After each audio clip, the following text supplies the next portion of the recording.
பார்க்கின்றாயா? என் பட்டையினுடைய ஆடையை கவர்ந்தவராச்சு கலைஞர் கலை சேலை கலைஞர் அந்த நான் முதல் இருக்க வரையில் இருக்க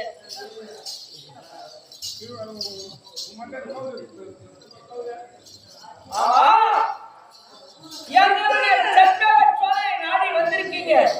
அப்படி இருக்கும்போது என்னுடைய அண்ணா உங்களை அழைத்து வரும்படி